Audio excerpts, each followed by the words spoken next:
Hello dear students, welcome to supreme board academy. आज हम English का आपका पहला लेक्चर शुरू करने जा रहे हैं। इसमें आप पढ़ेंगे चैप्टर नंबर 1 के बारे में। ये फ्लेमिंगो का चैप्टर नंबर 1 है जिसका नाम है द लास्ट लेसन।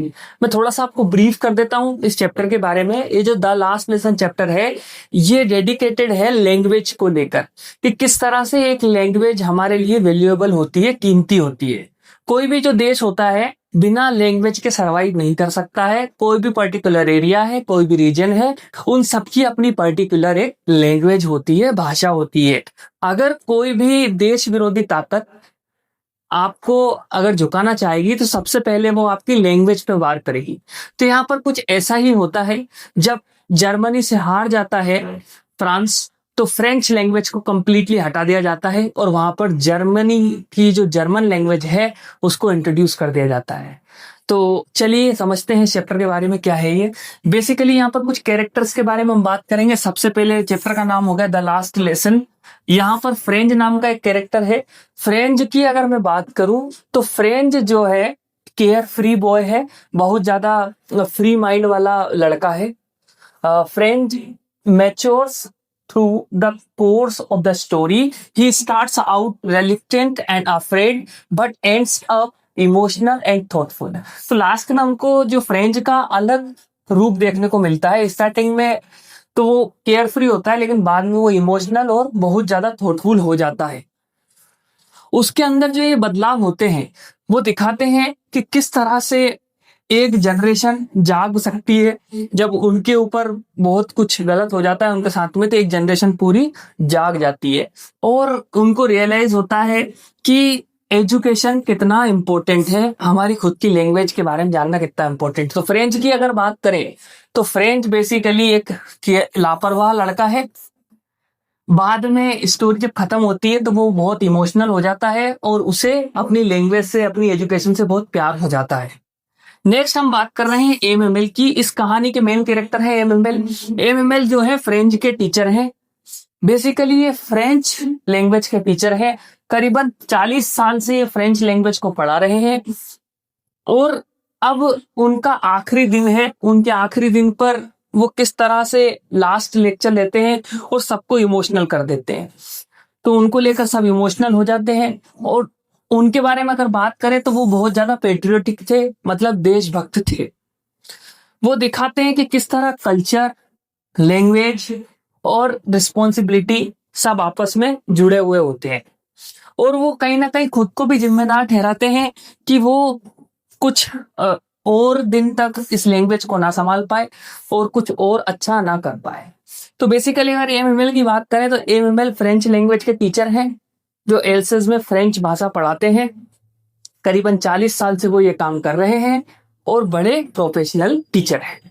अब नेक्स्ट हम बात करेंगे विलेजर्स की कि किस तरह से जो ये गांव वाले होते हैं एमएमएल की आखिरी क्लास को अटेंड करने के लिए आते हैं। जो विलेजर्स है उसके अंदर जो गांव वाले हैं वो सब एमएमएल की क्लास लास्ट लेक्चर को देखने के लिए आए हुए हैं और सब लास्ट बेंच पर बैठे हैं और उस लेक्चर को देख रहे हैं। तो उसमें कौन कौन है? तो फॉर्मर मेयर है उस एल्सेस सिटी के और पोस्ट मास्टर है और जिन सब ने जो है उनका लास्ट लेसन अटेंड किया है और वो अपना कहीं ना कहीं रेस्पेक्ट दिखा रहे हैं एमएमएल के लिए। तो their presence highlights the shared loss of identity, a growing awareness of what they failed to protect. और वो एक तरह की अवेयरनेस फैला रहे हैं कि किस तरह से वो असफल हो गए और किस चीज को वो प्रोटेक्ट नहीं कर पाए। They represent community solidarity and patriotism. वो किसको दिखाते हैं? देशभक्ति को यहाँ पर दिखा रहे हैं गांव वाले और अपना देशभक्त वाला जो रवैया है वो एमएमएल के थ्रू सबको बता रहे हैं। यही है इस चैप्टर के मेन कैरेक्टर। 3 कैरेक्टर है इसमें मेन। सबसे पहले फ्रेंच है जो कि लापरवाह लड़का है और सेकंड है एमएमएल जो कि फ्रेंच लैंग्वेज के टीचर हैं और 40 साल से जो है वो फ्रेंच लैंग्वेज को पढ़ा रहे हैं। नेक्स्ट द विलेजर्स, गांव वाले, वो सभी गांव वाले जो उस विलेज के अंदर रहते हैं। फिर आगे हम फ्रेंच के बारे में और डिस्कस करते हैं और इस स्टोरी को हम अब डिटेल में समझेंगे कि इस स्टोरी के अंदर बेसिकली है क्या। फ्रेंच रेलिक्टेंस, रेलिक्टेंस मीन्स किसी काम को करने की इच्छा ना होना। तो फ्रेंच जो है यहाँ पर रेलिक्टेंट बिहेवियर करता है। क्यों करता है, चलिए देखते हैं। The story begins with French. इस कहानी की शुरुआत किससे हो रही है, फ्रेंच से। अ यंग स्कूल बॉय, एक स्कूल जाने वाला जवान लड़का, हु इज रेलिक्टेंट, जो कि बहुत ज्यादा रेलिक्टेंट है, इच्छा नहीं होती उसको स्कूल जाने की।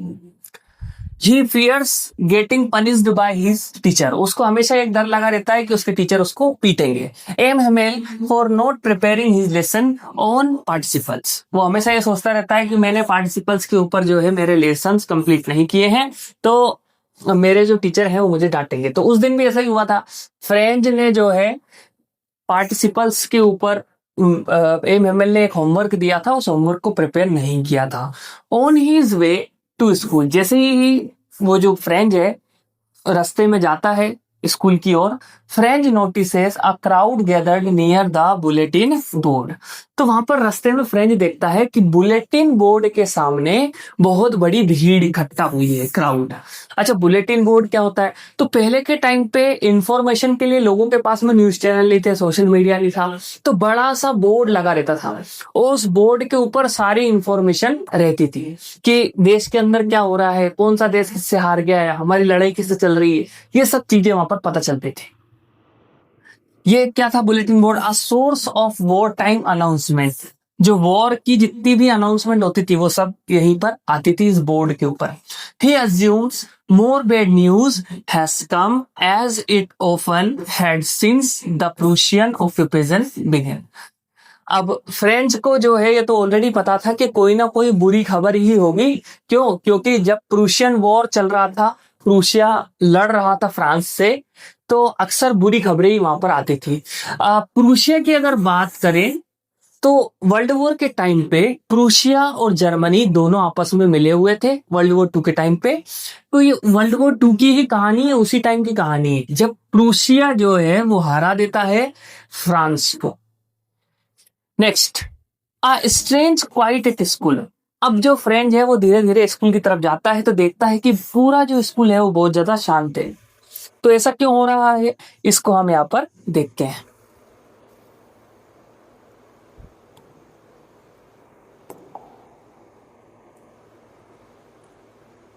Upon reaching school French is surprised by the silence. जैसे ही फ्रेंच स्कूल की तरफ पहुंचता है तो वो वहां पर एक शांति देखता है और शांति से पूरा चौंक जाता है। जनरली स्कूल के अंदर बहुत ज्यादा चिल्लम चिल्ली होती है, लेकिन वहां पर बिल्कुल नहीं थी। अनलाइक द यूजुअल chaos, और हमेशा अक्सर क्या होता है वहां पर, chaos। द स्कूल इज काम एंड सोमबर। और यहाँ पर जो स्कूल है वो अभी कैसा लग रहा था, बिल्कुल शांत, काम एंड सोमबर।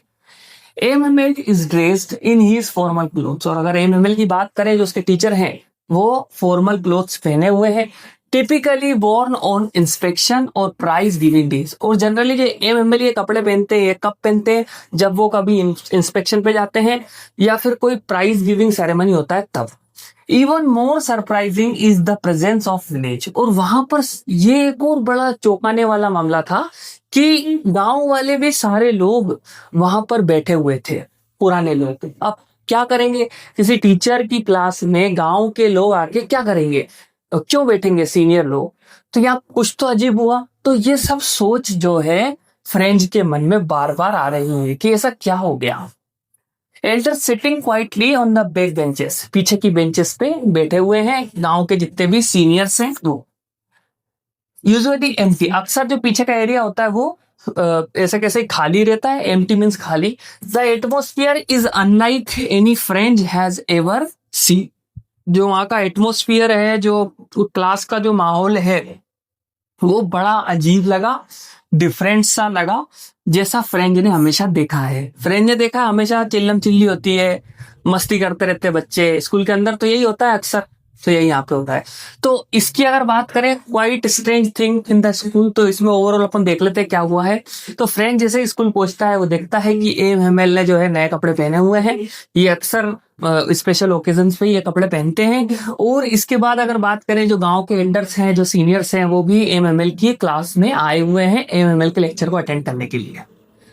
नेक्स्ट हम बात करते हैं इस टॉपिक की, एमएमएल्स announcement.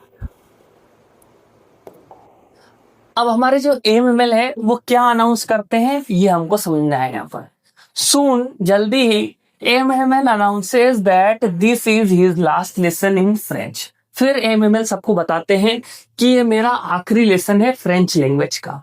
From the next day, अगले दिन से only German will be taught in the school. वो बताते हैं कि अगले दिन से केवल जर्मन लैंग्वेज ही यहाँ पर पढ़ाई जाएगी, अब फ्रेंच लैंग्वेज नहीं पढ़ा जाएगी। By order of the Prussian government, Prussian government ने एक आदेश दिया है जिसके तहत द न्यूज शॉक्स फ्रेंच, और इस न्यूज से जो फ्रेंच है वो पूरी तरह शॉक्ड हो जाता है। He feels a deep regret, वो बहुत ज्यादा पछताता है। फॉर वेस्टिंग टाइम, कि मैंने अपना इतना समय जो है बर्बाद कर दिया। स्कीपिंग लेसन्स, अपने लेसन्स को छोड़ा, नहीं पढ़ा। And taking his education lightly, और मैंने मेरी एजुकेशन को बिल्कुल हल्के में लिया। ही बिगिंस टू अंडरस्टैंड, अब जो फ्रेंच है वो अब समझने लगता है द सिग्निफिकेंस ऑफ लर्निंग, उसको पता चल जाता है कि सीखना कितना जरूरी है, पढ़ना कितना जरूरी है। एंड प्रिजर्विंग वंस लैंग्वेज, और एक लैंग्वेज को बचाना हमारे लिए कितना जरूरी होता है, ये अब जो है फ्रेंच समझ जाता है। तो इस ओवरऑल पैराग्राफ के अंदर हम देखते हैं कि जो एएमएमएल है उनने अनाउंस कर दिया कि मेरा ये आखिरी फ्रेंच का लेसन है, इसके बाद से आपको जर्मन पढ़ाई जाएगी, प्रूशिया का ऐसा ऑर्डर है।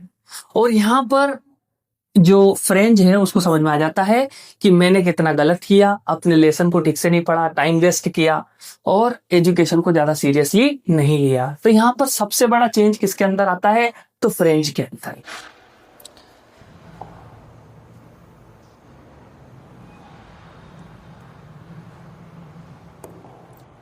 अब नेक्स्ट बात कर रहे हैं द पावर ऑफ लैंग्वेज, कि एक भाषा के अंदर क्या ताकत होती है। तो M Hamel passionately explains how the French language is the most beautiful language in the world. M Hamel अपनी क्लास में समझाते हैं कि पूरे दुनिया की सबसे सुंदर लैंग्वेज जो है वो फ्रेंच लैंग्वेज है। ही एम्फेसाइजेस, एम्फेसाइजेस मतलब होता है जोर देना, that when people are enslaved, enslaved मतलब लोगों को दास बनाना, their language can be their key to freedom. फिर वो आगे बताते हैं एमएमएल कि अगर कोई आपको गुलाम बना ले तो गुलामी से आजाद होने के लिए आपके पास केवल एक ही चाबी रहेगी आजाद होने के लिए, वो है आपकी लैंग्वेज। आप अपनी भाषा को मत छोड़ना, तब आप गुलामी से आजाद हो जाओगे। He urges everyone to preserve their mother tongue. वो बोलते हैं कि हमको हमारी मातृभाषा की रक्षा करनी चाहिए। And to never take it for granted. और हमको जो है इसको कभी भी जाने नहीं देना चाहिए। The classroom is filled with emotion. और इस टाइम जो पूरा क्लासरूम था वो इमोशनल हो जाता है, इमोशन से भर जाता है। As both students and villagers listen with rapt attention, rapt attention मतलब पूरे ध्यान से। तो इस चीज को वो पूरे ध्यान से सुनते हैं, तो सभी जो गांव वाले हैं और सभी जो बच्चे हैं वो कंप्लीटली शॉक्ड हो जाते हैं। तो यहाँ पर बताया गया है द पावर ऑफ लैंग्वेज, कि किस तरह से भाषा एक बहुत पावरफुल चीज होती है अपनी गुलामी को खत्म करने के लिए। तो एएमएमएल यही बताते हैं कि फ्रेंच लैंग्वेज आप अपने अंदर हमेशा रचा बसा के रखो और एक दिन आप आजाद हो जाओगे, और अपनी फ्रेंच लैंग्वेज की वजह से ही आप आजाद होगे। ये बात मेरी ध्यान रखो, ये बताया है हमने आखिरी लेसन के अंदर।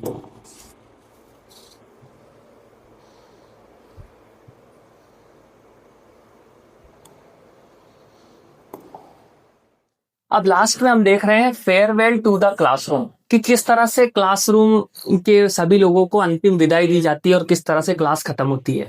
तो एज द क्लास कंटिन्यू, जैसे ही क्लास चलती रहती है, M Hamel tries his best to teach one last time. आखिरी बार एमएमएल पढ़ा रहे थे तो अपना सबसे बेस्ट लेक्चर वो इस दिन दे रहे थे। He brings out new grammar books and tries to teach participles with clarity and dedication.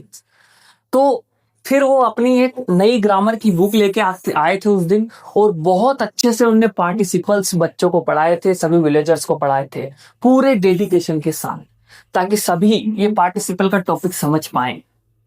French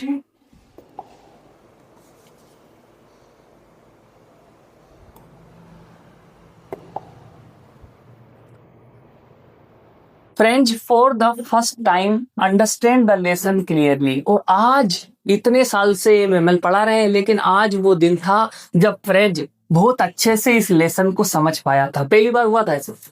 He realizes how much he has missed by not valuing his education. अब उसको रियलाइज हो जाता है फ्रेंच को कि मैंने क्यों मिस किया और मैंने मेरी एजुकेशन को वैल्यू क्यों नहीं दी, मुझे देनी चाहिए थी वैल्यू, क्योंकि एजुकेशन ही की होती है। When the church clock strikes 12 and the Prussian soldier march past the window, Emmanuel writes, "Vive la France, long live France on the blackboard. तो यहाँ पर हम देखते हैं कि जैसे ही चर्च की घंटी बजती है, 12 बजती है चर्च की घंटी में, तो प्रूशियन जो सोल्जर्स थे, दुश्मन देश के जो सैनिक थे, वो मार्च करते हुए आ रहे थे, ड्रिल करते हुए आ रहे थे और वो खिड़की के पास से गुजर रहे थे। तभी एमएमएल उस लिखते हैं उस बोर्ड के ऊपर, वाइव ला फ्रांस। इसको आप एग्जाम में लिख के आना, वाइव ला फ्रांस। इसका मतलब होता है जुग जुग जियो France. Too choked with emotion to speak, और वो पूरी तरह से इमोशनल हो जाते हैं और फिर वो कुछ नहीं बोल पाते हैं, चौक हो जाते हैं वो completely. He gestures to the class to leave, और वह अपने क्लास के सभी बच्चों को बोलते हैं जाइए आप। बड़े इमोशनल होते हुए बोलते हैं वो, ये बात बोल तो नहीं पाते, हालांकि वो जेस्चर एक्सप्रेस करते हैं, अपने हाथ से ही बोलते क्लासों। It is a silent but powerful farewell. यह जो विदाई थी बहुत साइलेंट थी लेकिन बड़ी पावरफुल थी। तो बेसिकली ये जो चैप्टर है यहाँ पर खत्म हो गया है डियर स्टूडेंट्स। मैं और क्वेश्चन आंसर्स जो हैं इसके कौन कौन से एमपी बोर्ड के अकॉर्डिंग इंपॉर्टेंट है और कौन कौन से हमें प्रिपेयर करनी चाहिए, ये मैं आपको प्रोवाइड करवा दूंगा और इसकी भी एक सेपरेट वीडियो बना दूंगा। अगर आपको वीडियो अच्छा लगा हो तो आप इसे लाइक करें और हमारे चैनल को सब्सक्राइब करें। आप हमसे ऐप के थ्रू भी जुड़ सकते हैं और अपनी एजुकेशन को कंटिन्यू कर सकते हैं और एमपी बोर्ड में बहुत अच्छे नंबर आप ला सकते हैं।